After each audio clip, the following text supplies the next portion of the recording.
Hi guys, Paul here. Gosh. ManiacsMeat podcast episode 30. This is the live stream that you're seeing right now. And things are going on. And we're doing what? We're doing I Drink Your Blood, My Little Pony Land, and I Eat Your Skin, Horse Flanks. That's what we're doing right now. Mare on mare, scissoring horse action. Lesbian pride. It's all about lesbian pride. Right? Rainbow Dash? Yes. You should know that more than anyone. I don't even know what this is, but... Yes, it is. It is what it is. And here we are today to do I Drink Your Blood. And I Eat Your Skin. This was actually requested by a fan of the podcast quite a while ago. Dale. Die-hard Oiler fan, I think his name is. He has Dawn of the Dead as his avatar on YouTube. He's a little bit further south, about an hour south of us. Alright. Big fan. And he requested this. This has linkage to one of my other favorite films in one way and kind of odd. This is the first film that Lynn Lowry ever did.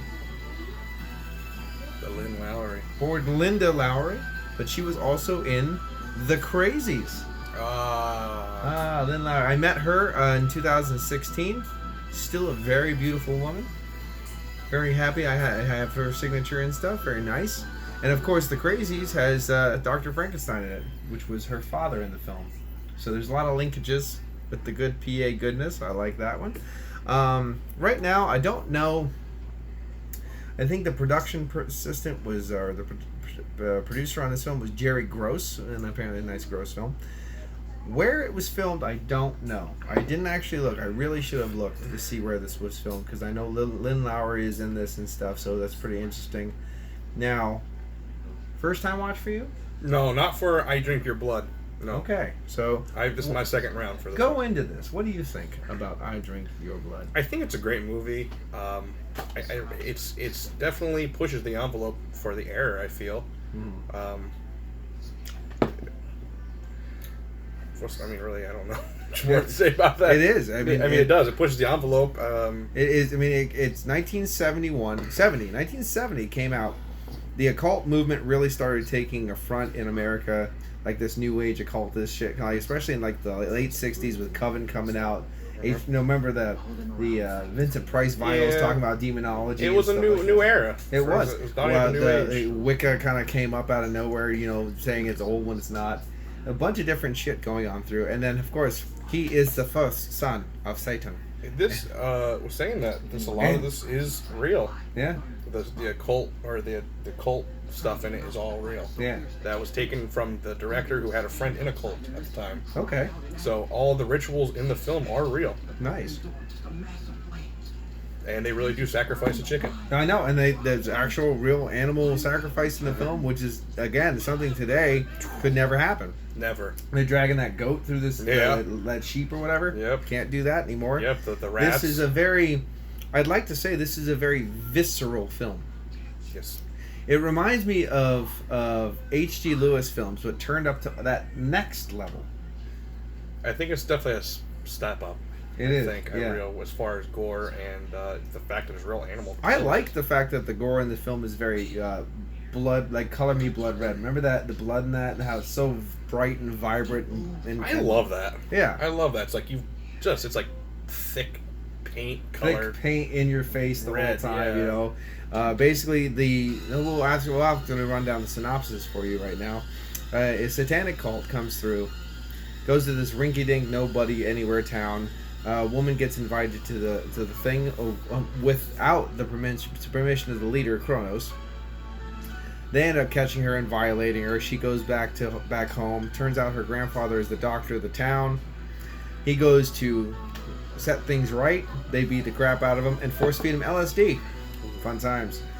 The young man, the boy, is very upset about this. So he took the shotgun and went to go kill the occult people. Ends up shooting a rabid dog instead because it just came upon him. He takes those rabies blood and injects it in the meat pies and then feeds it to the satanic people. They get rabies and then slew a violent feast upon the area. So technically doing exactly what they were going to do anyway, except with rabies. Basically, he only made things worse. Yeah. The boy really infected the whole town, and almost everybody dies at the end because of it. The population was 40 to start with, and at the end it was 3. Yeah. You know what I mean? It's one of those kind of deals. You know, things get bad from worse. You know, bad to worse. Worst. In a blink of an eye. Lynn Lowry is one of the occultists. She doesn't have a very big role in this one. No. I think actually the dopey pregnant girl actually had a bigger role in this one than I thought. She was so fucking annoying. Yeah, and then she stabbed herself, deal. And the really weird thing is, and this is one of those things I pointed out, the Asian woman, Soon Lee, I think her name was, in it, she does the self-inflame, and she basically lights herself on fire. There's a term for that, and it just escapes me at the moment. But it's kind of funny because she purposely sets herself on fire because she knows she's fucked up and needs to kill herself or something like that. But Lynn Lowry 3 years later did the Crazies, where the priest runs out of the building and does that kind of same kind of like. Remember the Chinese monk that did the same thing against violence, so he set himself on fire, which did nothing because we still have violence. So way to sacrifice nothing, you dumb fucking idiot. But I can't wait for the Area 51 people. Yeah, well, they're gonna sacrifice lots of things. There's like 50-some thousand people. If you ever wanted to get laid, go there now because they're gonna have gun holes in them. Like they can't fight back. You know, you can just hold them down in Plowtown. There you go. So that's good, right? I mean, they're dying anyway. Might as well go out with a bang. What's the matter? Might as well do it. Do it. The government's gonna hush everything up anyway, so your rapes will just get right under the fucking table. That's pretty good. But so Lynn Lowry was in 2 films within 3 years where someone purposely sets themselves on fire. I just think that's a weird coincidence. Little quinky dinky. They probably feed off that each other. Not each other, but one off the other. Yeah. Said, oh, that's cool. Yeah. I didn't know this was Lynn Lowry's first film. I didn't know the timeline when this was actually released. So that was kind of interesting to see that this was her first one. And you can say that she looks very young, very green. She doesn't have, like I say, she doesn't have a very big role. No. She has a role in The Crazies. It's not the biggest, but it's bigger than this one. You know, for sure. This is a very different film. Again, thank you for the recommendation, Dale. So that's awesome. Definitely interesting. Very visceral. Very 10,000 Maniacs or 2,000 Maniacs. You know what I mean? Very like that. Actually, I like that film, the original 2,000 Maniacs. So it's a very H.G. Lewis, very 2,000 Maniacs. Very, very cool stuff. And I love anything about Satan. You know, all the satanic stuff. It's very, very cool. Fun. It is fun. It is fun. It is a fun. Satan is fun for the whole family. It is fun for the whole family. It's something that you can really work with and create like a lot of vibes and shit like that. And it adds a nuance to things that are just fun. It's a fun little nuance. Kronos is the guy who plays him. He just plays it like to that next degree of crazy. Yeah. You know what I mean? Like he's pretty much crazy the whole time. I like how they just like push the guy off the cliff. While you say don't wake him up, and then they push the whole car off the cliff and just like ha ha, and he comes out all beat up and bruised and stuff. They're like you're an idiot. Hey, that's good times there. That's good times. That's great oldies. Yeah. Wouldn't you like a friend that does that stuff to you, and then cuts your feet over and hangs you and makes you swing everywhere? Yeah, no, I'm cool, man, with that. It's kind of one of those weird things that. Look, if you're going to be one of those cults and stuff like that, you're not going to get very far if you keep slicing up your own members. Wouldn't you want to slice up the people you're against more so? Like, do you know they barely ever attacked anybody on the other side? They attacked themselves more so than anybody. Yeah, I was just really going to say that. Yeah, kind of funny. It's a weird thing. I don't really think, like, I know it's played out as cults of that era, but I don't really feel like that's accurate. Of Who course would not. attack their own people? It's not. That's the whole point of being in a group of people is to not attack each other. You know, to help to be together. Like it's all these people in this league rider clubs. You know, the same thing. It's to gang up on other people, not to have internal struggles. Yeah, that doesn't make any sense. It's one of these. This film is one of those films. Like, let's get a base idea and make a film without getting too, like, deep. You know what I mean? Like, let the shock and let the visuals kind of fill the rest of it in, you know what I mean? Because they're not going to wonder why they're doing this and why they're doing this because some chicken got his neck sliced or this guy's foaming at the mouth and stabbing people. So they're not going to ask questions. They're just going to be entertained by the disgustingness. And this is like one of those things. This is back in the day when a film was better because you went to a theater and you had to sit through this shit. And you're like, what in the fuck am I watching? It was one of those things where people just And it was at a time where you weren't really exposed to this so much, so it was definitely interesting. I know Mrs. Lowry took one of her close friends to see the film when it was released, and her friend didn't make it even 15 minutes into it. She was outside vomiting and refused to go back in. See, when you can force vomit people, that's what I'm talking about. It just goes to show how desensitized we are. We are so desensitized. Because we're like, I want awesome. girls to vomit and do that on me, and I love it, you know? That's a real love story. It is love. If you can find some girl that is okay just to puke and crap all over you all day and still kiss you at the end of the day, marry that bitch, because it's real. It's real. That is real love. It is real. Put bodily fluids on each other. You did this for me? Oh. You know what I mean? That kind of thing. Yeah. And doesn't give you that awkward stare the next day. That's love. Anyway, so that is I Drink Your Blood. What do you think? I like it. It's a good movie. It's definitely culturally different. I'm not a fan of the animal death scenes, but I'm an animal rights activist. I'm not either, really. I just said that, but I do enjoy animals. Not that stuff bothers me, because it's fucking chickens. People eat tasty animals. Yeah. Wait, we're eating chicken tonight. Well, that's what I'm saying. I don't really care much because it's chicken, you know. And, the lab rats, man, I'll say there's a lot of grotesque things in the movie. It's more of a mind thing, though, you know, like, you're playing with fire, man. Yeah, I got it. Ooh. See? It wasn't lined up right, so I lined it up right. But, like them eating the barbecued rats over the fire. I've actually done that. It's not that bad. I think one of the most grotesque things for me is the little boy putting the rabies blood in the meat pies. Yeah, meat pies, yeah. And then they're just sitting there at the dinner table slurping them down. Like, and then, that's when you put two and two together with your brain. Oh my God, you're going to be so sick. I'm thinking to myself, I go, that's going to be the worst stomach ache. And I never even had a meat pie, and it looks... I love meat pies. I never even had one, and it looks disgusting. They're not really like real British meat pies. They're better. This is just like a pot pie. I don't know, man. They just look rough. Like, they're just sitting there slurping them down. That pregnant chick's sort of like that baby's getting all that and shit. Yeah, that's why she stabbed herself. Yeah, that's what I was saying. She realized she was like, oh, I'm sick. Yeah. I gotta kill everybody. That was a pretty... She's like... Was it seppuku? Yeah, that's what the Japanese... They just cut your head off, though, with that, though. You stab, and then they go flop. Yeah, they cut your head off. Then. Yeah. That's an honorable death for something you've done wrong, if I'm not mistaken. If you regain your honor. Yeah. By doing it. Yeah. But, I mean, definitely has a lot of shock value to it. Yes, and these films were shocking. Grindhouse. It's a Grindhouse film. Grindhouse It's a Grindhouse film. See, these films, I don't know, maybe it's just me. These films, they can get away with it the way new films can't, because then they're just stupid. Like, the new films that are shock for shock value are just dumb to me. Like, they're not entertaining. You mean like new ones? Like new ones, yeah. It doesn't hold up as well. Because, it's kind of something you read in the news all the time. Like, you're so desensitized to the shock value of it now. Like, you think about what movie is this? It's 1970? 1970 just came out. Could you imagine sitting there to go see a horror movie in the theaters in 1970? And you're used to watching Dracula and you're used to the Golden Age stuff, and then you see some dude just cut a chicken's head off and people stabbing themselves with pregnant bellies and like, what am I watching? What are you talking about? Oh my God. And this is the part of the time where the majority of people, unlike today, were diehard Christians. Mm-hmm.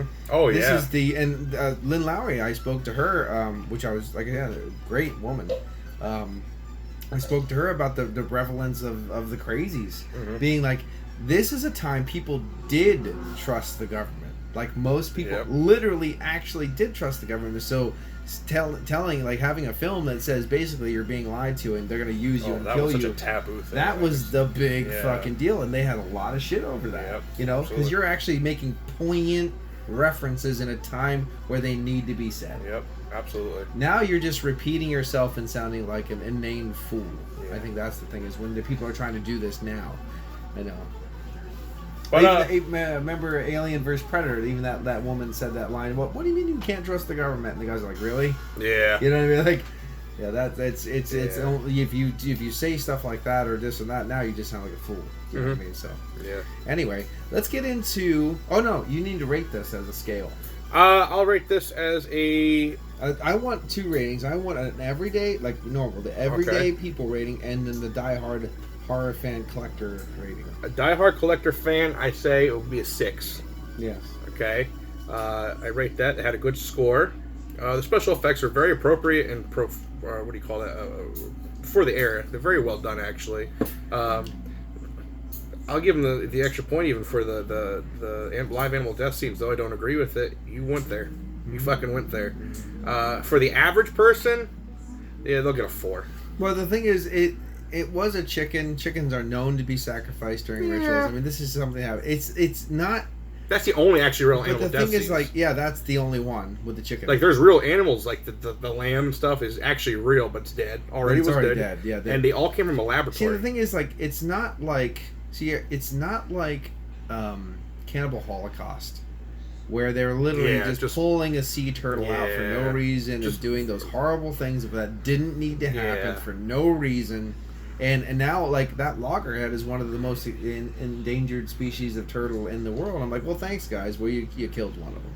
Wasn't worth it. And that one where they had that kind of weird rat, and they pushed the pin through it, and it popped out inside. And you could, why'd you do that? It was a possum, wasn't it? It was something. Right. It was like a very... Or a muskrat, maybe. No, it was a very rat-like. It probably was a weird possum, young possum. I haven't watched the film in so long to really get a detail. All I know is it was distasteful. It was really, yeah. Like I said, I think the chicken scene fits perfect in the movie. No, this... Yeah, now, this we were talking different. about Cannibal Holocaust. This, everything works well. Everything has a purpose. Cannibal Holocaust, no purpose. You know what I mean? It was shock for shock value. And those don't really do it for me. When you have a point behind what you're doing, that makes sense. When you're doing it just to say, look at me, that's a retard. So A retard. A retard. So you would give it a 6 for your horror movie value. Yep. How about for the mainstreamers? I get a 4. A 4. Yeah. So below passing. Yeah, I just because it takes a special crowd to enjoy this. It does. This isn't and for it. that's why I like it. Yeah. Because it does take that special niche people, the H.C. Lewis people and stuff like that, to really get into this.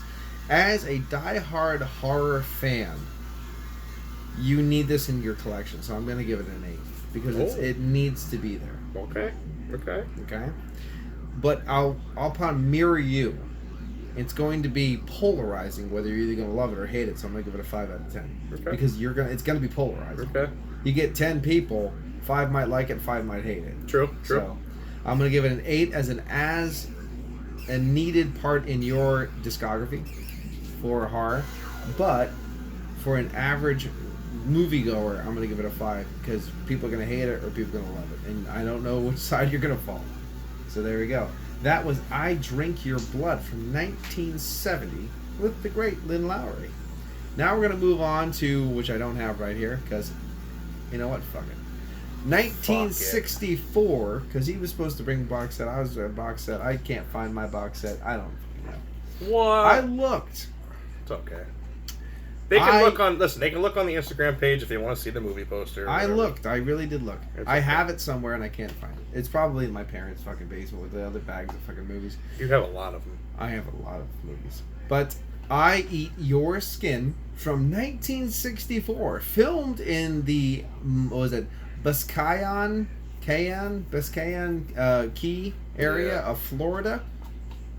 Back when, apparently, it was more jungle-esque, and I guess a lot of the crew people got really sick filming this film because of malaria and stuff like different diseases in the jungle diseases. So it's kind of crazy. And actually, the one scene when they were down there and she was being rescued in the bay by the guy.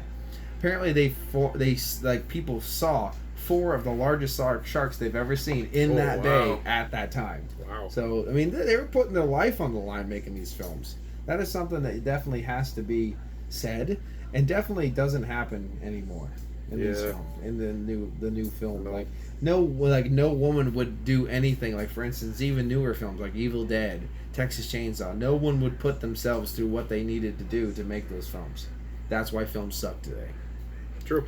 What are your thoughts on I Eat Your Skin? It was a movie that started strong for me because I like the era. I like the 1960s, the 50s horror stuff. It has that Haitian vibe. It does. It really does. And I knew going into it, after doing a little research before I watched the film, we were going to get into the voodoo vibe of, like Revolt of the Zombie or White Zombie. you know, I knew we were going down that road. It was more of a not so much a George Romero style zombie, No, but the more original of Haitian. Haitian zombie. So I was going into that aspect. I knew that, and it just kind of just the movie for me just was a drag out. Took forever. It was a slow burn. The guy, the main antagonist character, he's kind of just an arrogant, steal your lady, asshole. Yeah. And I hate how he survives everything. Well, that's the problem. Is that they were trying to feed that kind of mentality back. He's like a James Bond. Yeah, the James Bond, I'll fuck you and your mom, and you'll actually pay me for it. Yeah, that kind of asshole vibe. Totally. And the special effects overall, I mean, I guess were appropriate for the era. The zombies look incredible. Look creepy. They did really look creepy. And actually, even though they're the Haitian style zombie, kind of in that kind of island jungle, it actually had a very kind of weird modern day creepy zombie vibe. It really did. Kind of thing. So I mean, that was a cool aspect. Were the eyes? How did they do the eyes in that? Did you ever find? It's all bugged out. Yeah, they're like really big, but they look like they're painted on. They are. Yeah, they're all like basically foam cast on top. They must have been. Because they were. I'm trying that was weird because when they're looking through the bush, you're like, oh, that's. I could see that being a little weird and creepy. But well, the thing is, but basically, what happens in the film is a cancer researcher goes to an island, which is a word you didn't really hear back then. I don't think. Cancer. No, cancer research. Research. But they go to an island to try to do test patients and stuff and do their research. They find out that if they put this certain snake venom in the people, they turn into zombies. Well, that's fairly interesting. Turns out that's the whole point of this guy that owns the island and owns everything, is they're trying to make a master race of some kind of super soldier to take over the world. And then they find that out, and then things, what's going on, and they have to fight back. It seems like a very long, weird setup, because it's just, when you go to cancer research and then zombies taking over the world, I find that to be a long stretch to fill in the blanks. Yeah. You know what I mean? Yeah. Especially when the doctor does the first inoculation and it becomes a zombie, you think, well, I'm a doctor, I'm not doing that again. No, let's keep doing it. See? And then he even brings his daughter in the one time and watch what I do when I do this. It becomes it's weird. And he's just doing this to random people, going, "What are you doing, Doc? Just shut up." And it's just weird. Look it. He's like, "Look what I can do. Look what I can do." He's dumbfounded. It's kind of weird. Yeah. And then he tries to sacrifice himself at the end, get him out, get her out of here, the big strong man, get her out of here. I'll blow up the thing by myself. But then he ends up fucking saying, "Fuck this! I'm gonna try to save myself too." He ends up getting killed, I think. But he takes a knife in the back. Yeah, a knife in the back. But at the same time, heroic and shit like that. It has its little moments, but it is a very long, drawn-out film for sure. I like the fact that it was borderline Haitian New Age, and this is pre Living Dead. So it was nice to see that, maybe we have a new idea, but not quite. You know what I mean? And then Night of the Dead will kick that fucking door open with a new idea, and then it spawned what we have today. But it was still a very interesting film. I think this is one of those films that. Now, correct me if I'm wrong. Okay. I feel this film has a nostalgic nuance to it that overshoots the film because people simply haven't seen it. They go, oh, I drink your blood and I eat your skin. Oh yeah, it's a fucking gross this and this and this. And but have you seen it? No, I haven't, but it's gonna be sick. I'm like, no, it's not really that sick. I think that's the thing. People give it more credit because they simply just haven't done it, because I drink your blood and I eat your skin, because it's always mixed together, and it's gonna be some crazy slaughter fest. Because then, and people find the trailer for I drink your blood and then think I eat your skin's gonna be just as bad, and then no one goes and watches it, so they have this kind of weird. It kind of raises it higher than the expectation level, you know what I mean? And then you actually watch it and go, oh, this sucked. I think it was a movie that I went over to a movie that would have been on my grandparents' TV. The late show. Yeah, on a Sunday afternoon, after church, kind of what the fuck? You guys it was a good sci-fi film. You'd watch when they were just playing crap on sci-fi. They'd be like, oh, Eat your blood. It's something I would like nap to, like on a rainy day. Like you wake up like, oh, okay. What are we watching now? Oh, I don't know. Chiller Theater has a, it's like one of the Chiller Theater has a 50-60 marathon going on, and between the Tact of the Octoman and Crater Lake Monster, they had I Eat Your Skin on there too. I want to know the original name of the movie because I know it wasn't I Eat Your Skin. It has nothing to do. It definitely got changed. Oh, absolutely. Absolutely. And the same thing with I Drink Your Blood wasn't the original title. It was like Rabies or something. Yeah, and then that got changed too. So, I don't know, just a whole different thing that kind of spawned over time. What would you give the film overall and your 2 grades? I think for a horror fan, because you gotta watch it, a horror movie, I give it a 3. Yeah. Yeah. On a scale for the average horror movie it's gonna go on a 2, man. You're gonna even go lower. Yeah, because they're not. It's once again it's one of those things where they're gonna turn it on. Like I don't get it. Yeah, like I don't understand why are these zombies not eating people. Like you're saying, like you probably get like maybe 3/4 through the film and be like, I'm just done. Yeah, I'm just done. Yeah, we understand it because we know about the Haitian zombie culture. We are into zombie movies before Night of the Living Dead. We respect it. It's fun. Today's viewer, the Walking Dead crowd. Dead crowd. This ain't zombies. They'd be like, these aren't zombies. Like the Walking Dead crowd actually pisses me off because nobody gave a fuck about any of this shit growing up, and all of a sudden now it's a big like, oh, I love zombies. Zombies are so cool. Let me get my zombie fucking family stickers for the back of my SUV because I'm a fucking lesbian, but I ended up having kids anyway because I'm trying to hide it from my parents. It's like that kind of shit. I literally wore like Dawn of the Dead shirts and shit to school. And no one gave a fuck. And nobody gave a fuck. My favorite was, to get off the topic a little bit, is my sister. I let her borrow Evil Dead 1 and 2. And they're both like, these movies are fucking garbage. How can you watch them? But fast forward 2019, guess who's gathered around the TV watching Ash vs. Evil Dead? And they're all of a sudden Evil Dead fans. Oh, no. It is so sad. That's why I kind of feel that this movie, today's generation, I don't. If you're not a real horror fan, you'd be like, this isn't zombies. Where's the blood? Where's the gore? You know what I would like? This is one of those films. Now, correct me if I'm wrong. I think you would get the same vibe I would. Drive-ins nights. Yes. Classic, crazy horror film drive-in nights. Go to a drive-in and one of the films is playing is like The Thing from Another World and I Eat Your Skin.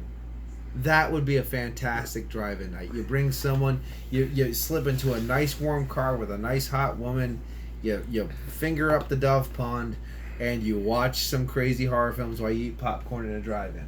That's what this is, because I could see this paired with a lot of good films from the 50s and 60s that would be so cool in the drive-in. Plus, you trick out, you steal your dad's fucking 1968 Bel Air or whatever, you know what I mean? Like, and then you drive up in that and watch with your fucking girl all decked up in fucking shit, and like it's one of those things that's nostalgic. If you put yourself in the time, you will get much more out of it than if you try to watch it in the 2000s. Yeah, you know what I mean? Like absolutely. If this movie was released in the drive-through, because they try to release it as a double feature everywhere. They don't release films in drive-throughs. Not drive-throughs, drive-ins. Yeah. I'd like I Eat Your Skin in a double whopper, please. I wish that was that easy. Yeah, that'd be cool. But I mean, really, because realistically, this would be a perfect double feature for the fact that you go to the drive-in, the first movie would play, which is I Drink Your Blood. You get your popcorn and your food, and you get to enjoy the film. By the time the second movie comes in, you've got used to your girl, that you kind of more focused on kissing and then fondling. Now and again, when someone goes, you look up, okay, and then you go back to it. Yeah, that's what I'm saying. Like, it's because by the second film, it's like you're not really missing much. Yeah, kind of into this, but it's still entertaining enough for you to be like, oh, okay. Or if your girl falls asleep on you, you just hold her and you watch the film. You know what I mean? You got to stay up. You're driving. You got to put yourself in the era. If you really immerse yourself into that you have to immerse yourself into anything you watch, and you'll enjoy it more. You really will. That's true, man. Like if you listen to music or anything, if you think about back then, this is what you were doing. This is very hard, and you start enjoying it more, and that's what you need to do with these films, especially. You have to learn to appreciate what it is for the time it was made. Absolutely. And that's why I try to explain to these people who don't like older movies, respect the art form, man.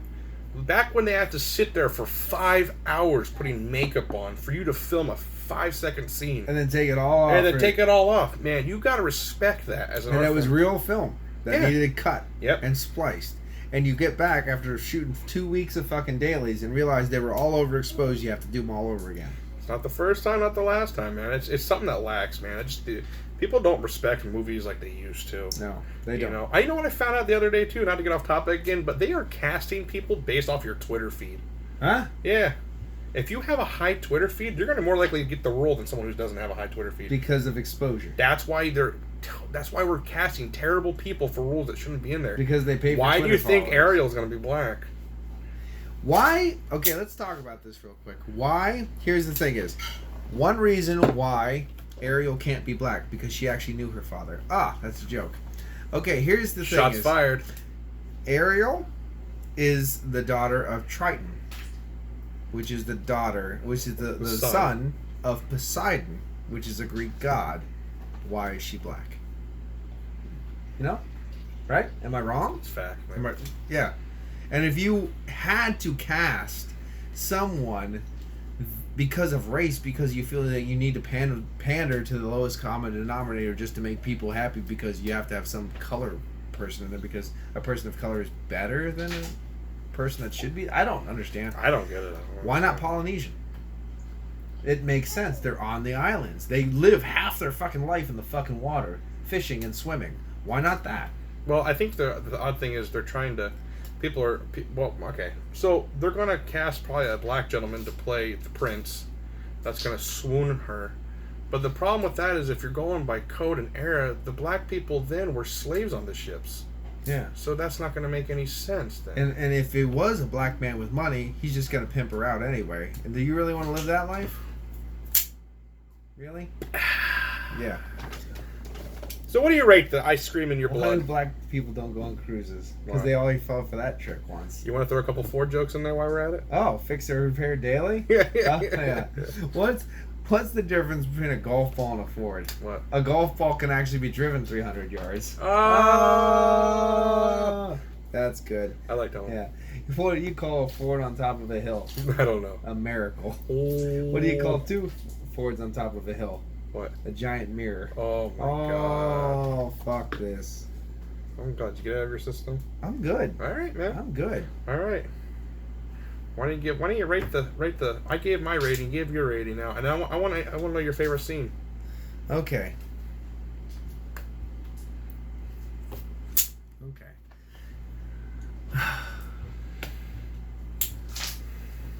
I would give this rating of I eat your skin. I would probably give this a 4, probably a 4 or 5 for the average horror, like the actual real horror fan, like the people that have to have this. And again, if you really put yourself into the idea, like if I saw this at drive-in, I would give it like a 10. Like I would, because it's one of those things. It's one of those things. But the average, I'm going to sit here and watch this, I'm going to give it like a 5, a 4 or 5. You're very generous today. Yeah, I am. Very generous. I'm a generous guy. I'm a generous guy. What? Oh, network connection lost. Stream has ended. All right, but that's okay. But as a whole, I would probably give this one a 3. A 3. I'm going to have to give it a 3 out of 10. It's something that everybody can kind of get, follow, understand, and enjoy. However, I don't think many people will take the time that necessary to actually engulf themselves enough to enjoy this film. Yep. So they're going to just pull it the fuck out. Honestly, they're going to pull it out and put the next DVD in or whatever. Or just change the stream or whatever you're saying. So, my favorite film is actually, I like the end, the whole end scene. That's probably my favorite part. When they're actually, what? It's funny. I love this alarm going off because it's all like, you can tell someone dude's in the background just going whoop whoop whoop. Yeah. It doesn't, because the tone changes every time. Yeah, it's really really shitty, and that's when the guy comes back at the end and like, no, I'm being the hero, and they, no, never mind. Nope. And then, but the thing is, and this is why it's a Haitian zombie thing too, not your typical zombie.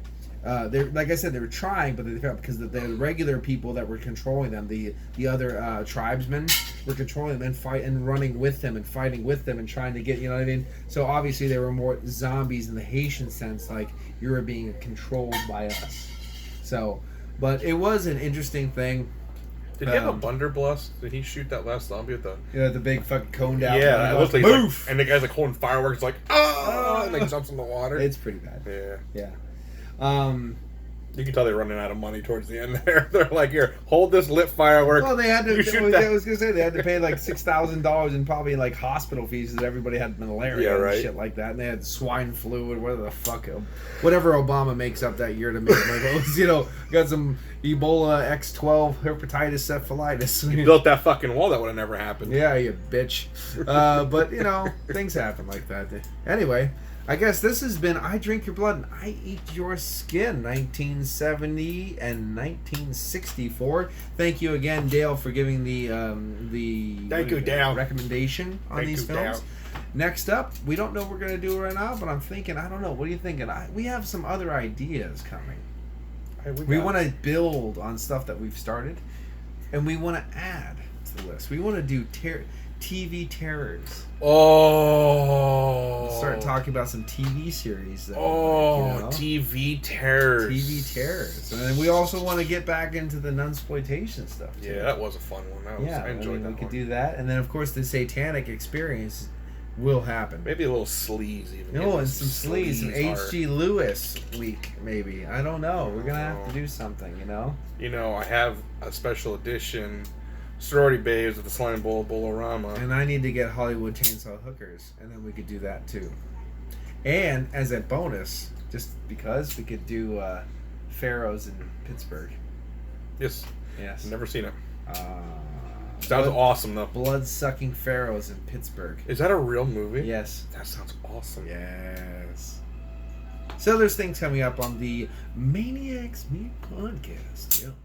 And then right now, we're going to let you go, and we're going to film the thing that you're going to see before is episode 29 of Slasher Sunday. Yeah. The Burning, 1981, same year as me, yeah. It's a good year. It's a good year.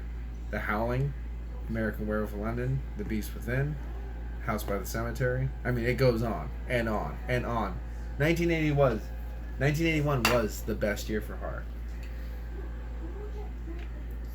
20% cooler. Rainbow Dash quote. Bronies would know. Ooh. This has been Paul. Josh. Maniacs Meat. See you on the next one. Cheers. Stop that. Watch that finger.